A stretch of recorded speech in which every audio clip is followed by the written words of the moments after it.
el poder transformador de la palabra. Bueno, pero ¿en qué nos puede transformar la palabra de Dios? Pues sí, además igual, así estoy bien. Como ustedes recordarán, mis queridos amigos y amigas, hemos estado diciendo una frase todos estos días, y es que corremos un riesgo al leer la Biblia, ya que nunca volverás a ser el mismo. Precisamente con la lección de hoy vamos a darnos cuenta que este lema, este eslogan que hemos puesto para este trimestre, no simplemente es con el propósito de que sea llamativa la lección, sino que es con el propósito de mostrarnos que realmente al estudiar la palabra somos transformados bajo la voluntad y bajo la guía de aquel que fue el que inspiró y reveló todo lo que se encuentra escrito en la palabra de Dios. Así que acompáñame y juntos podamos descubrir cuál es ese camino para ser transformados. ¿Y transformados a qué? ¿Transformados por medio de qué? ¿Y con qué propósito debemos ser transformados? Esto vamos a resolverlo en la lección de hoy, jueves 2 de abril, en donde vamos a entender un poco con respecto a este tema tan interesante, la Biblia y la transformación, y cómo a través de esto podemos estar más cerca de esa promesa, de ese ideal que Dios tiene para nosotros, que es parecernos a Él, ser como Él y también de esa forma prepararnos como candidatos para el reino de los cielos. Conozcamos entonces el poder transformador de la palabra. Comencemos con el relato que aparece en Segunda de Reyes, el capítulo 22, del 3 al 20. Ahí podemos encontrar el reinado del rey Josías, un reinado fructífero, un reinado bendecido por el Señor, pero sobre todo un reinado que buscaba hacer la voluntad de Dios, siguiendo las palabras del libro de la ley. El templo estaba siendo construido como una obra sagrada por algunas personas del pueblo que estaban destinando su tiempo y recursos para esto. Fue así como el rey Josías mandó a algunos siervos suyos para que fuesen y le dijeran al sumo sacerdote Hilcías que él reuniera todo el dinero que hubiera en el templo y lo diera a aquellas personas que estaban llevando esa obra tan importante de la reconstrucción del templo. Cumpliendo con la orden que le había dado el rey, el sacerdote Hilcías hizo lo propio, pero sin embargo algo ocurrió. En esa búsqueda del dinero también encontraron algo que durante mucho tiempo se había perdido, que se había perdido durante el tiempo de Amón y de Manasés. Sí, la palabra de Dios se encontraba perdida aún en el mismo templo. Fue así como el sacerdote Hilcías tomó ese libro de la ley y se lo dio a estos siervos que había mandado el rey Josías. Y estos siervos, al regresar, le dieron al rey la noticia de que ya se había reunido todo el dinero y que se había hecho todo lo que el rey había mandado, pero que también el sacerdote Hilcías había mandado ese libro de la ley, el cual uno de sus siervos empezó a leerlo en presencia del rey. Cuando el rey escuchó esas palabras, lo que hizo fue rasgar sus vestiduras.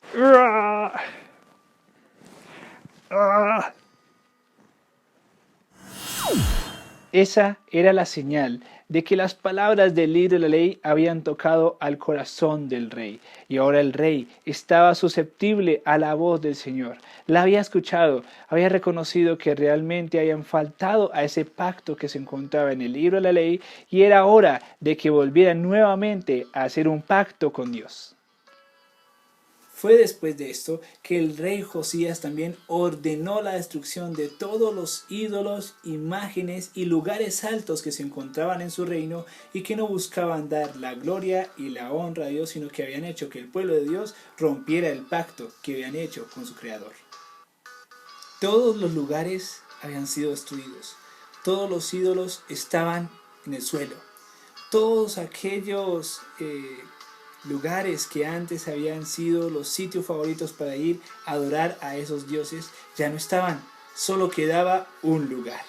Y era precisamente el templo. La casa de Dios era el único lugar que en ese momento estaba disponible para adorar, para glorificar y darle la gloria que Dios merecía. Y es a ese lugar en donde el mismo rey va a adorar a nuestro Dios. Pero detrás del rey también empezó a ir el pueblo al darse cuenta de la falta que habían cometido. En pocas palabras, al leer el libro de la ley, primero se convirtió el rey y a través de esa reforma, ese reavivamiento que tuvo el rey, el pueblo fue transformado. ¿Será que nosotros también necesitamos ese tipo de transformación? Pero a ver. ¿Qué nos garantiza que leer la Biblia nos va a ayudar a transformar nuestra vida y también a mostrarnos el camino a la salvación? Para responder a estas preguntas y seguro otras más, vamos a leer unas citas que nos van a ayudar a entender todo con respecto a estas preguntas y que sobre todo nos va a ayudar a entender que realmente leer la Biblia tiene mucho poder, porque nunca volveremos a ser los mismos. Juan, el capítulo 16, el versículo 13 nos dice: pero cuando venga el Espíritu de verdad, Él os guiará a toda la verdad, porque nunca hablará por su propia cuenta, sino que hablará todo lo que oiga y os hará saber las cosas que habrán de venir. Juan 17:17 por otra parte nos dice: santifícalos en tu verdad, tu palabra es verdad. Hebreos 4:12 nos dice: la palabra de Dios es viva, eficaz y más cortante que toda espada de dos filos. Penetra hasta partir el alma y el espíritu, las coyunturas y los tuétanos, y discierne los pensamientos y las intenciones del corazón. Y Romanos 12:2 también nos dice: no os conforméis a este mundo, sino transformaos por medio de la renovación de vuestro entendimiento, para que comprobéis cuál es la buena voluntad de Dios, agradable y perfecta. Un libro tan único, tan especial como la Biblia, lleno de historia, lleno de profecías y con el poder para transformar a una persona, tendría que también tener una interpretación que tuviese un cierto proceso también que fuese especial, con el propósito de poder obtener los mayores tesoros de ella. Es por eso que en esos momentos necesitamos la unción del Espíritu Santo, la guía de Él, para entender toda la verdad, así como lo dijo Juan 16:13. Es lógico entender entonces que la Biblia, como una revelación especial de Dios para nosotros, deba tener un método de interpretación, unos principios que nos pueden ayudar a entender cómo saber leer y sobre todo a pesar de leer, poder aplicar todas esas cosas a nuestra vida de forma correcta, siguiendo la inspiración y la revelación de nuestro Dios. Eso mismo nos va a ayudar a entender a los autores al momento de escribir esas palabras de exhortación, de ánimo y de esperanza.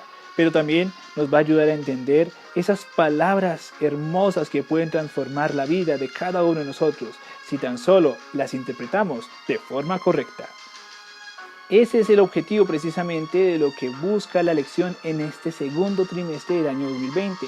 Poder entender cómo interpretar las escrituras de forma correcta y hacerlas de ellas nuestro fundamento, hacer de esas palabras, de esas frases, de esos párrafos, de esos versículos, una realidad de nuestra vida, donde construir nuestra casa, nuestro hogar, nuestra familia, todo lo que nos rodea, y de esta forma poder realmente ser llamados hombres y mujeres sabios en el Señor. No sé cuál ha sido hasta el día de hoy el fundamento de tu vida. No sé cuál ha sido la base de tu felicidad. Quizás sean tus hijos, quizás sea tu familia, quizás sea tu trabajo, quizás sea tu salud. Pero en estos momentos en los cuales estamos viviendo de duras pruebas, es necesario que reafirmemos nuestra felicidad, nuestra seguridad, nuestra paz en un fundamento sólido, en un fundamento que nos permita realmente seguir adelante a pesar de las dificultades. Y ese fundamento, mi querido amigo, mi querida amiga, es precisamente la palabra de Dios. Si tú dejas que tu vida esté construida sobre la palabra de Dios, así vengan ríos, así soplen vientos, así llueve en contra de ti, vas a permanecer firme porque tu vida estará construida en la palabra de Dios, con ese fundamento, esos materiales, y sobre todo Cristo será el que te ayudará a seguir adelante y podrás salir más que vencedor a través de su presencia en tu vida. ¿Lo necesitas? Entonces, ¿qué estás esperando para salir de la arena a la roca y poder encontrar que realmente leer la Biblia tiene un poder transformador?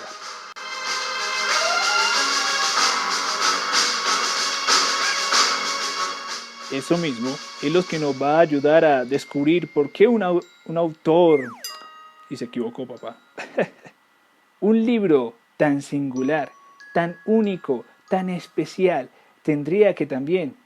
No, estoy mal. Fue así como entonces el sumo sacerdote tomó ese libro de la ley y se lo dio también a esos siervos y a ese escriba que había...